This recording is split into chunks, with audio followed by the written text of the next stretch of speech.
Shalom teman-teman sekalian yang kasih dalam Tuhan kita Yesus Kristus. Kembali lagi pada hari ini dalam pelajaran pendidikan agama Kristen. Yang akan kita bahas kali ini adalah ibadah yang sejati. Untuk kesempatan kali ini, video berikut ini adalah untuk kelas 8 SMP. Dan bersama saya kembali yaitu Pendeta Felix Andaria. Dan sebelumnya untuk mengikuti pelajaran kali ini, mari kita sama-sama bersatu dalam doa. Mari kita berdoa. Tuhan kami Yesus Kristus, terima kasih atas kesempatan pada hari ini kami mau belajar. Biarlah Tuhan sendiri yang membimbing kami dari awal hingga akhir video ini agar berjalan dengan baik sesuai dengan penyertaan dari Tuhan. Inilah doa dan permohonan kami Tuhan, sertai kami pada hari ini. Kami berdoa dalam nama Yesus Kristus, Tuhan kami. Amin. Baiklah teman-teman sekalian yang kasih dalam Tuhan Yesus Kristus, kalau tadi tema atau pelajaran yang akan kita bahas adalah ibadah yang sejati. Dan sebelumnya kita akan membahas tentang ibadah yang sejati. Kita buka dulu surat Roma pasal 12 ayat 1 yang berbunyi demikian. Karena itu saudara-saudara, dengan kemurahan hati, dengan kemurahan Allah, aku menasihatkan kamu supaya kamu mempersembahkan tubuhmu sebagai persembahan yang hidup, yang kudus dan yang berkenan kepada Allah. Itu adalah ibadahmu yang sejati. Nah, melalui landasan Alkitab ini dari Roma 12 ayat 1, yang dimaksud dengan ibadah yang sejati adalah persembahan yang hidup, yang kudus dan yang berkenan. Sebelum melangkah ke sana, kita akan bahas dulu tentang pengantar. Ada pengantar di sini untuk masuk ke materi kita. Yang pertama adalah dalam Perjanjian Lama terdapat persembahan yang dituntut untuk dibawa ke Bait Allah, yakni hewan yang dikurbankan dan memberikan 1/10 dari penghasilan dan hasil ladang. Dan juga dalam Perjanjian Baru juga disebutkan di situ adalah persembahan dalam bentuk korban bakaran telah digenapi oleh Yesus Kristus untuk pengorbanannya atau melalui pengorbanannya di kayu salib. Dan pada perkembangannya, orang percaya juga masih memberikan persembahan untuk mendukung pelayanan gereja. Dan pelayanan ini atau persembahan inilah yang akan menjadi sentral dari sebuah ibadah. Jadi teman-teman semuanya, yang dimaksud dengan ibadah yang sejati dan dalam konteks Roma 12 ayat 1 tadi adalah persembahan yang hidup, yang kudus, dan yang berkenan. Ketiga hal tersebut kita akan bahas dalam pelajaran atau materi pada kesempatan hari ini. Kita mulai ya teman-teman.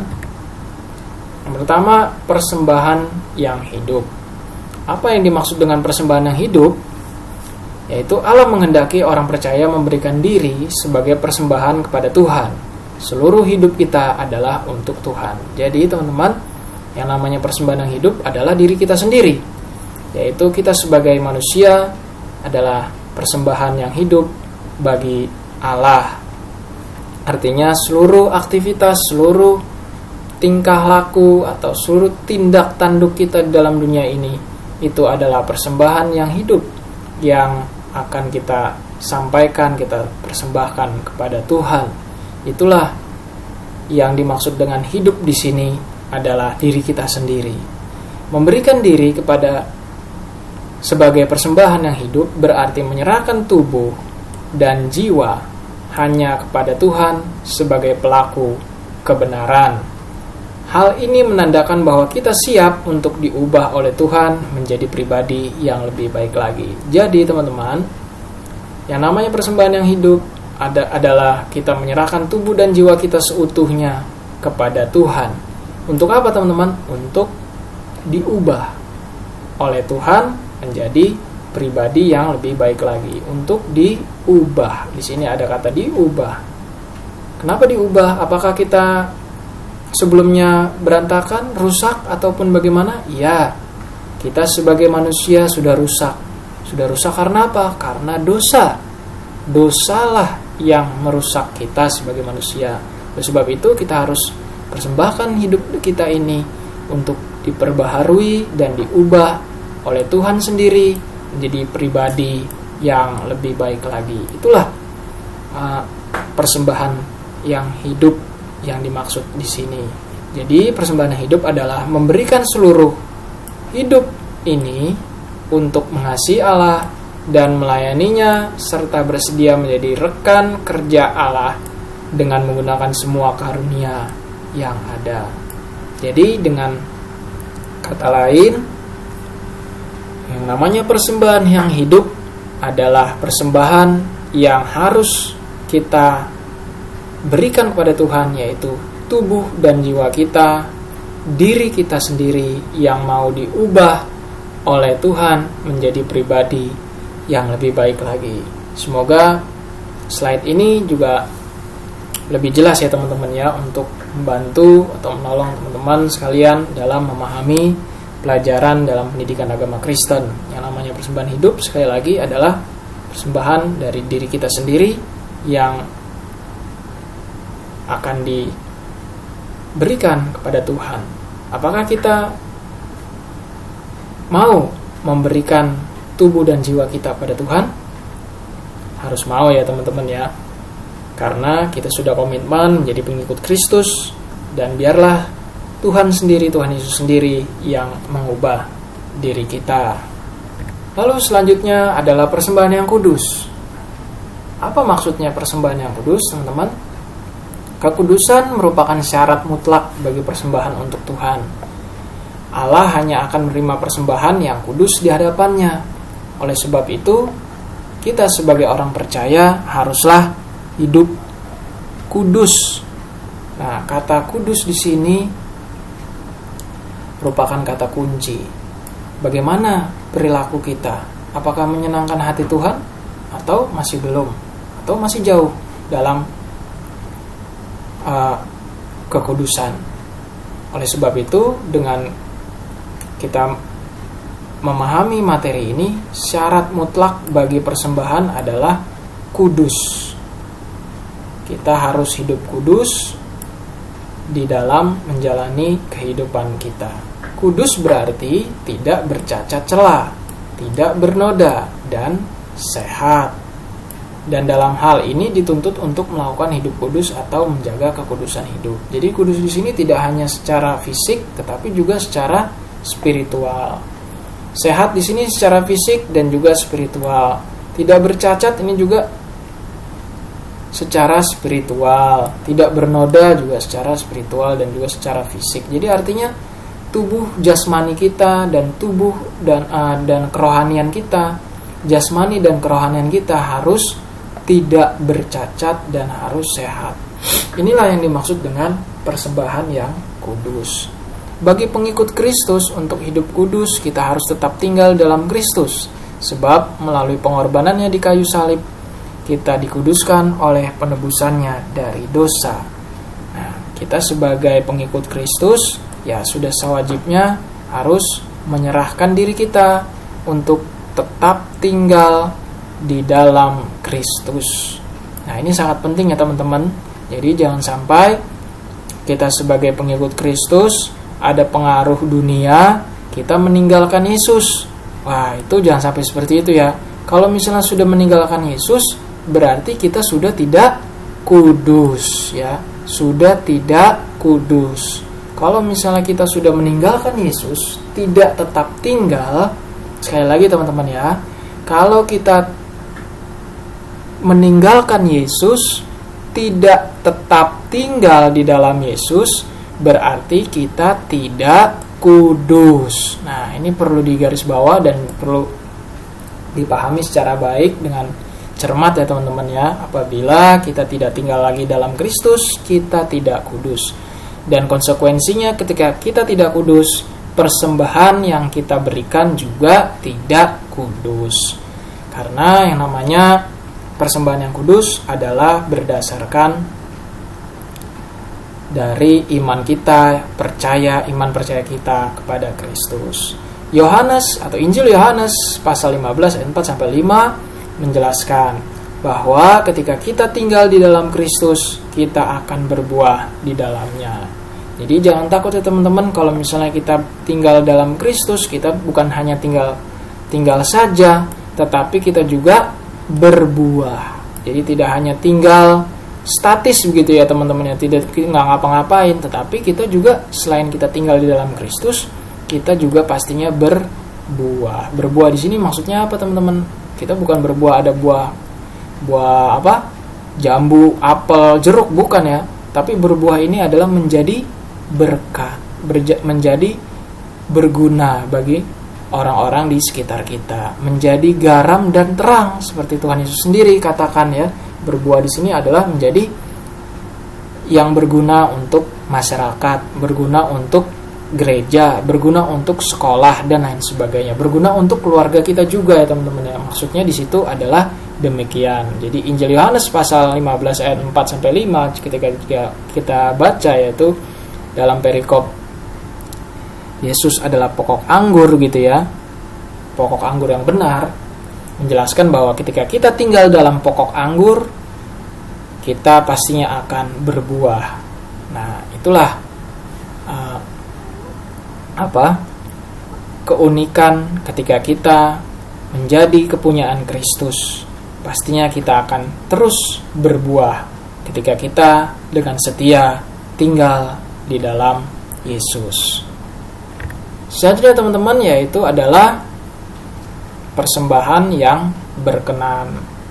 Tuhan tidak menilai dari kualitas atau kuantitas persembahan yang kita berikan, namun Tuhan melihat ketulusan dan keikhlasan kita dalam memberi.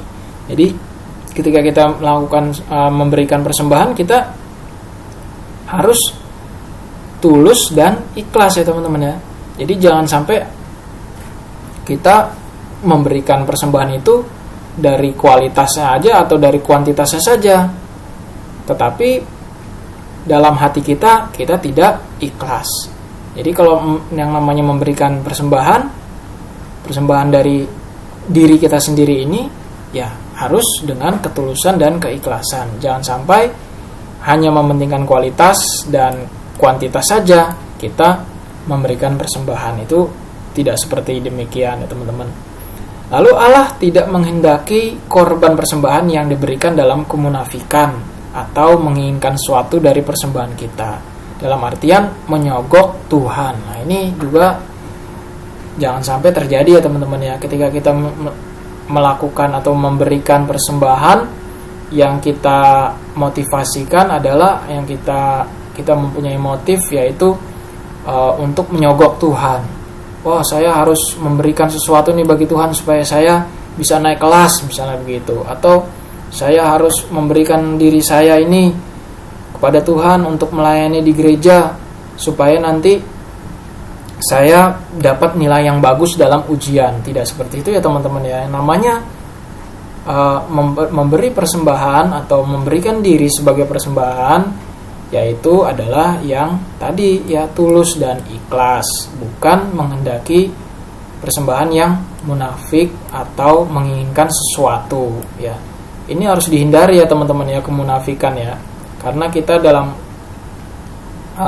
pengikut Kristus, sebagai orang Kristen, kita tidak munafik, tidak pura-pura. Yang namanya memberikan persembahan ya harus dengan jujur, dengan apa adanya. Kalau misalnya kita mempunyai sekian uang, ya kita harus memberikan ya segitu. Kalau misalnya tidak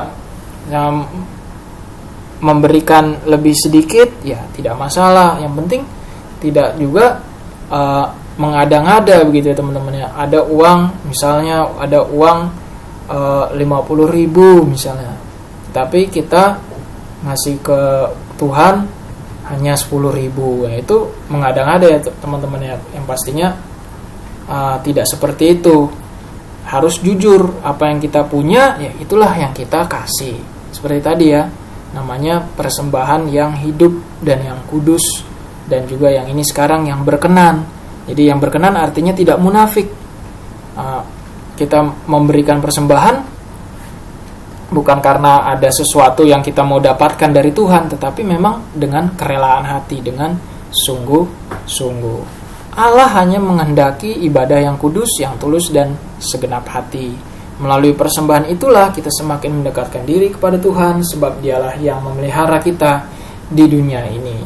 Nah, poin ini menjelaskan bahwa Allah hanya menghendaki ibadah yang kudus, ya. Seperti tema kita pada kali ini adalah ibadah yang sejati, ibadah yang kudus, yang tulus. Jadi ketika kita beribadah kepada Tuhan, jangan juga kita masih ada dendam dengan orang lain, masih ada dendam dengan teman kita. Ketika kita beribadah, kita harus hidup yang kudus dulu, perbaiki diri dulu, perbaiki pertemanan kita, supaya jangan sampai menodai ibadah kita yang tadinya memang harus beribadah dengan baik, dengan bagus, dengan ikhlas begitu, tapi karena ada permasalahan dengan teman kita, ibadah kita jadi ternoda. Nah, inilah maksudnya Allah menghendaki ibadah yang kudus. Ketika kita melakukan ibadah, nah kita harus berdamai dulu dengan teman kita, dengan orang tua kita mungkin, teman-teman, atau dengan adik kelas, kalau misalnya ada adik kelas ya yang memang akrab, ataupun dengan saudara kita. Nah, kita harus berdamai dulu supaya ibadah yang kita lakukan itu kudus dan sejati. Dan melalui persembahan itu kita semakin mendekatkan diri kepada Tuhan. Jadi ketika kita melakukan ibadah yang kudus itu, yang berkenan, maka kita semakin mendekatkan diri kepada Tuhan. Jadi seperti itu ya teman-teman ya, untuk persembahan yang berkenan. Nah, selanjutnya kita akan tiba dalam kesimpulan. Kesimpulan di sini ada beberapa yang saya berikan pada kita semua tentang ibadah yang sejati itu seperti apa sih kesimpulannya gitu ya teman-teman. Yang pertama, kesimpulannya adalah ibadah yang sejati adalah memberikan diri untuk diubah dan dibentuk oleh Tuhan menjadi pribadi yang serupa dengan Tuhan Yesus. Jadi yang namanya ibadah sejati itu adalah kita memberikan diri dan bersedia untuk diubah. Nah, lagi-lagi di sini ada kata diubah ya teman-teman. Diubah dan dibentuk oleh siapa? Oleh Tuhan, ya.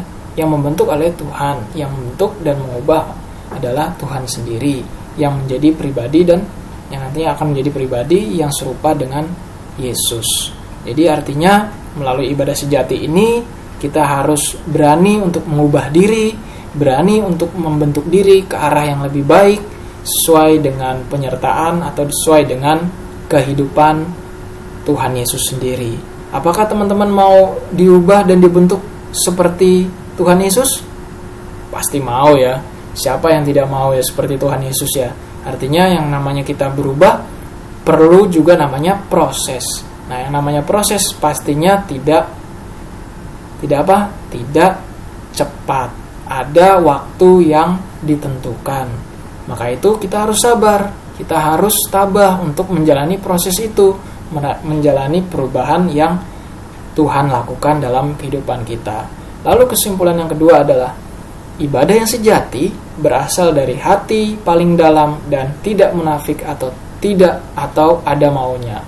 Jadi yang namanya ibadah sejati adalah berasal dari hati ya, dari lubuk hati yang paling dalam dan tidak munafik, seperti tadi sudah dibilang, tidak munafik dan atau ada maunya. Jadi artinya yang namanya ibadah sejati tidak istilahnya tidak ada yang diinginkan gitu. Saya beribadah pada Tuhan, saya memberikan diri pada Tuhan, tetapi pamrih, minta sesuatu, minta balasan dari Tuhan. Tidak seperti itu ya. Yang namanya ibadah sejati memberikan persembahan yang hidup, yang kudus dan berkenan, itu adalah berasal dari hati kita yang paling dalam dan sifatnya ikhlas. Dan Tuhan pasti akan memberikan balasan, tidak perlu diminta ya teman-teman ya, tidak perlu diminta, pastinya Tuhan akan memberikan kita suatu berkat yang melimpah bagi kita. Nah, tetapi kalau misalnya kita belum apa-apa sudah bernegosiasi atau bertawar-menawar dengan Tuhan, nah itu belum apa-apa sudah tawar-menawar, nah itu yang tidak boleh teman-teman ya. Yang namanya kita memberikan persembahan, ya kita berikan saja persembahan, ikhlas saja, tulus gitu ya. Jadi jangan hitung-hitungan, wah saya memberikan persembahannya kan banyak loh Tuhan, masa berkatnya kok sedikit. Nah, jangan seperti itu ya teman-teman ya. Yang namanya persembahan ya harus tulus, ikhlas, tanpa pamrih. Meskipun nantinya Tuhan juga akan memberikan berkat. Seperti itu teman-teman ya. Lalu selanjutnya kesimpulan yang ketiga adalah ibadah yang sejati adalah menjaga kekudusan hidup dengan menjaga seluruh anggota tubuh agar tidak berbuat dosa. Nah, ini yang namanya ibadah sejati harus menjaga kekudusan hidup. Menjaga kekudusan hidup itu ya harus melakukan firman Tuhan gitu ya dengan baik, menjaga tubuh kita, menjaga mata kita, menjaga telinga kita supaya digunakan untuk hal-hal yang berkenan kepada Tuhan. Misalnya kita menjaga mata kita, jangan juga melihat yang berbau pornografi misalnya, atau menjaga mata kita supaya tidak melihat hal-hal yang jahat, melihat hal-hal yang dibenci oleh Tuhan, ataupun kita menjaga tubuh kita supaya misalnya menjaga badan kita ini supaya tidak diserahkan kepada orang-orang jahat untuk dianiaya atau untuk diperjualbelikan misalnya. Seperti itu ya teman-teman ya. Mungkin teman-teman semua masih kelas 8 SMP mungkin masih belum terlalu paham ya tentang ini, tetapi saya jelaskan, yaitu menjaga kekudusan hidup ini adalah menjaga agar kita hidup yang berkenan, hidup yang normal lah istilahnya, jangan juga yang aneh-aneh begitu ya, istilahnya wah pakai narkoba ataupun minum-minuman keras itu nggak usah itu ya. Nah itulah, jangan seperti itu maksudnya menjaga kekudusan hidup ya, menjalani hidup sesuai dengan apa yang kita secara normal aja begitu ya. Jadi tidak harus ikut kepada orang-orang yang menjerumuskan kita kepada perbuatan dosa. Artinya secara sederhana menjaga kekudusan hidup adalah menjaga seluruh jasmani kita agar terhindar dari perbuatan dosa. Dengan menjaga seluruh tubuh kita pasti akan tetap berkenan kepada Tuhan. Dan yang keempat, kesimpulan yang keempat adalah ibadah sejati memberikan diri kita kepada Allah sepenuhnya sampai akhir hidup kita di dunia. Artinya adalah teman-teman, ibadah yang sejati mengikuti Yesus sampai akhir hayat kita, sampai akhir hidup kita. Banyak di luar sana yang tidak sampai akhir hayat mengikut Yesus. Banyak ya teman-teman di luar sana, saya tidak perlu sebutkan. Tetapi kenyataannya sangat banyak orang yang sebelumnya mengikut Yesus, tetapi pada akhirnya meninggalkan Yesus, beralih ke yang lain, tidak sampai akhir hidupnya di dunia ini. Nah, yang namanya ibadah yang sejati adalah memberikan diri kita sepenuhnya sampai akhir hidup. Jangan cuman remaja saja. Nanti begitu pemuda, begitu nanti sudah menikah, dewasa, kita tidak memberikan diri lagi kepada Tuhan Yesus. Nah, seperti itu ya teman-teman ya. Jadi jangan sampai hanya masa muda saja kita, masa-masa muda kita, masa-masa remaja ataupun masa-masa nantinya anak muda menjadi ABG begitu ya, setia mengikut Yesus. Namun ketika sudah berkeluarga ataupun sudah di hari tua, kita sudah melupakan Yesus, meninggalkan Tuhan kita. Nah, jadi jangan sampai seperti itu ya teman-teman. Yang namanya memberikan diri pada kita, pada Allah, diri kita pada Allah sepenuhnya, seutuhnya. Sampai kapan? Sampai akhir hidup kita di dunia. Begitu ya teman-teman ya, istilahnya namanya ibadah yang sejati. Teman-teman yang kasih dalam Tuhan kita Yesus Kristus, demikianlah penjelasan saya pada pelajaran kali ini. Semoga dapat memperoleh manfaat, dapat menolong teman-teman sekalian untuk memahami pelajaran pendidikan agama Kristen dalam bab ibadah yang sejati. Dan sebelum mengakhiri video ini atau menutup video ini, mari kita satu dalam doa. Mari kita berdoa. Tuhan kami Yesus Kristus, Bapa dalam kerajaan sorga, kami mengucap syukur atas penyertaan-Mu dalam sisi pelajaran pada hari ini. Biarlah apa yang kami pelajari, apa yang kami dengar, dapat juga kami boleh pahami dengan baik. Kami mohon kuasa Roh yang Kudus dapat membuka hati dan pikiran kami agar menolong kami agar memahami pelajaran pada hari ini. Inilah doa permohonan kami Tuhan. Kami berdoa dalam nama Yesus Kristus Tuhan kami. Amin. Baiklah teman-teman sekalian yang kasih dalam Tuhan kita Yesus Kristus, demikianlah video kita atau sisi pelajaran kita pada kesempatan hari ini. Semoga dapat bermanfaat, dapat menolong dalam memahami pelajaran pada bab ibadah yang sejati. Dan jangan lupa like, komen, dan subscribe video ini. Dan tunggu kesempatan berikutnya dalam video yang selanjutnya di channel YouTube ini untuk video-video pelajaran pendidikan agama Kristen di kesempatan berikutnya. Akhir kata, terima kasih. Shalom.